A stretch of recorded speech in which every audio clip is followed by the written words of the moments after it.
बच्चों, मैं डॉक्टर रश्मि वशिष्ठ, सहाचार्य राजनीति विज्ञान, गवर्नमेंट कॉलेज जयपुर।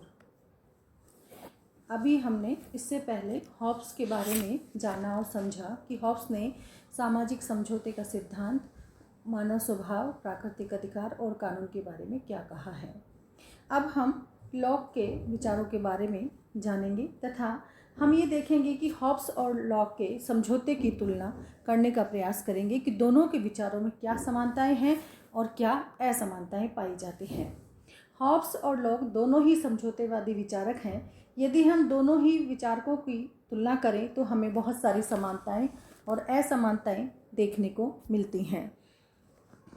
इन दोनों में कुछ समानताएं पाई जाती हैं, जैसे दोनों के समझौते सामाजिक हैं, दोनों के समझौतों में सरकार कहीं भी भाग नहीं लेती है, दोनों के समझौते प्राकृतिक अवस्था के व्यक्तियों द्वारा संपन्न होते हैं, दोनों समझौतों द्वारा राज्य के दैविक अधिकार धारणा का खंडन करते हैं। इस प्रकार बहुत सारी समानताओं के बावजूद भी इन दोनों के विचारों में बहुत ज़्यादा असमानता भी पाई जाती है। दोनों की अपने विचार हैं, अपनी समझदारी है, अपने प्रतिबंध हैं और अपनी मर्यादाएं हैं। हॉब्स जहाँ ये कहता है कि मानव का स्वभाव घृणित है, गलत है, अच्छा नहीं है, वही लोग कहता है कि मनुष्य सहयोगी, दयालु और प्रभावशाली, अच्छा व्यक्ति, प्रेम करने वाला माना जाता है। उसी प्रकार प्राकृतिक अवस्था में भी हॉब्स प्राकृतिक अवस्था को अच्छा नहीं मानता है, जबकि लोग प्राकृतिक अवस्था को श्रेष्ठ और अच्छा मानता है। दोनों के विचारों में इस प्रकार से अंतर पाया जाता है, जैसे हॉब्स का सामाजिक समझौता प्राकृतिक अवस्था में स्वार्थी, एकांकी और पाशविक जीवन बिताने वाला मनुष्यों द्वारा संपन्न होता है, जबकि दूसरी तरफ लोक समझौता ऐसे मनुष्यों द्वारा संपन्न हुआ जो कतिपय असुविधाओं के बावजूद एक सामाजिक जीवन बिताते थे। हॉब्स के अनुसार प्राकृतिक अवस्था में सतत संघर्ष से उत्पन्न अराजकता को दूर करने के लिए सामाजिक समझौते की आवश्यकता होती है, जबकि लोक का मानना है कि प्राकृतिक अवस्था में प्रमुख तत्व से 3 असुविधाएं थी। प्राकृतिक नियम स्पष्ट नहीं थे, प्राकृतिक नियमों की व्याख्या करने वाली और इन नियमों को लागू करने वाली तथा सत्ता का अभाव था। अतः इन सुविधाओं को प्राप्त करने के लिए, निश्चय करने के लिए हमें समझौते की आवश्यकता पड़ी। हॉब्स के अनुसार राज्य का निर्माण करने के लिए एक ही समझौता किया गया। लॉक के अनुसार 2 प्रकार के समझौते किए गए, पहला सामाजिक समझौता और दूसरा राजनीतिक।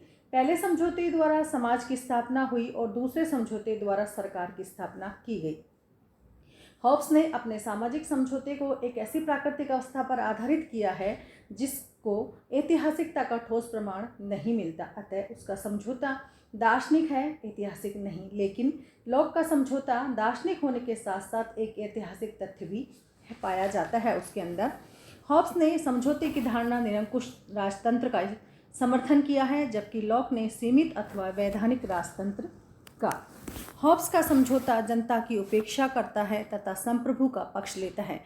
दूसरी तरफ लॉक का समझौता अधिकांशतः जनता का पक्ष लेता है और हॉब्स का सामाजिक समझौता प्राकृतिक कानून का अंत करके नागरिक व्यवस्था को जन्म देता है, किंतु लॉक के सामाजिक समझौते से प्राकृतिक कानून का कोई भी प्रतिकूल असर नहीं पड़ता है।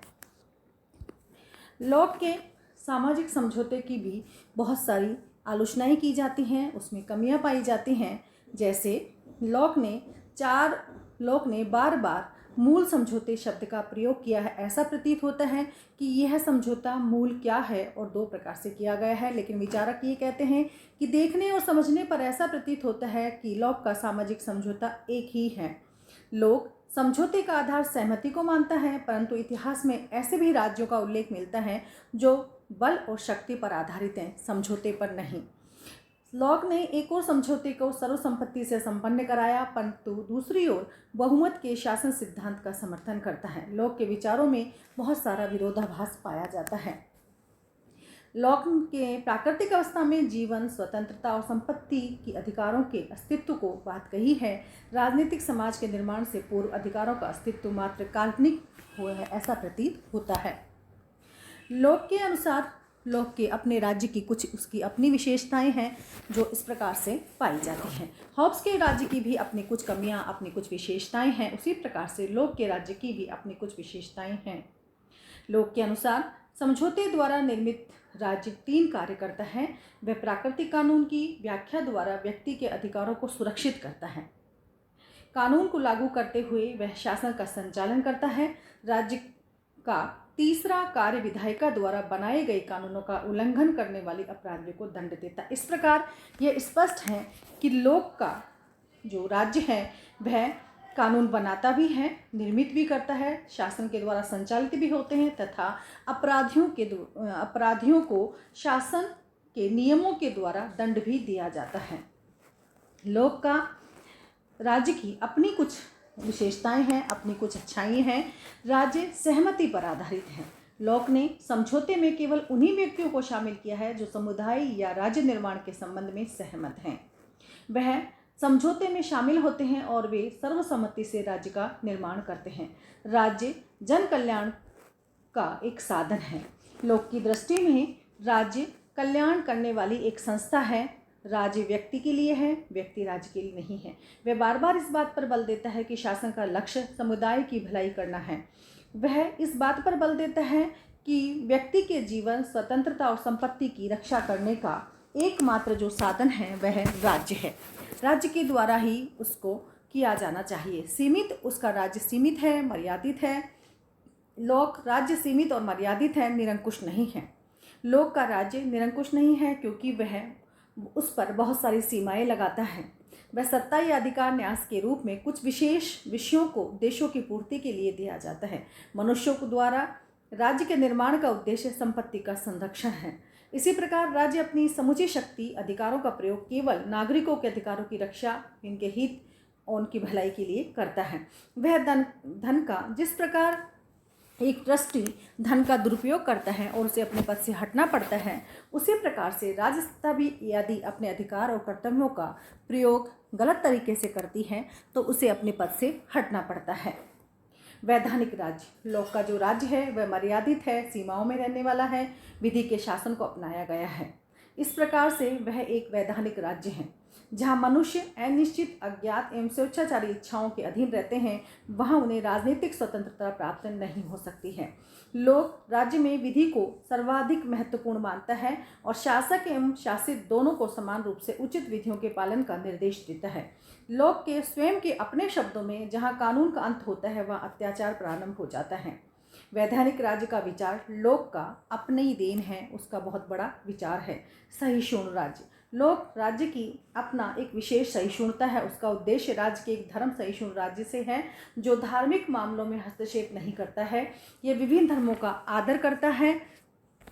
उसके अनुसार धार्मिक विश्वास व्यक्ति के अंतरात्मा का विषय है और नागरिक सत्ता का संबंध सिर्फ बाहरी बातों से है, अंतरात्मा से नहीं। निषेधात्मक राज्य, लोक की अपनी एक विशेषता है कि उसका राज्य निषेधात्मक है। राज्य केवल उन्हीं असुविधाओं और कठिनाइयों को दूर करने की कोशिश करता है जो प्राकृतिक अवस्था में थी। वह केवल सुरक्षा, सुव्यवस्था और न्याय के 3 कार्य करता है। इसके अतिरिक्त लोगों को शिक्षा देने, उनको स्वास्थ्य सुधारने, उन्हें सुसंस्कृत बनाने, नैतिक बनाने का कार्य कोई राज्य नहीं कर सकता। वह नागरिकों की संपत्ति का भी मनमान कर नहीं लगा सकता क्योंकि संपत्ति की रक्षा के लिए राज्य की स्थापना हुई है। लोक के राज्य संबंधी विचारों की विशेषताओं से राज्य के उत्तरदायी स्वरूप की झांकी मिलती है।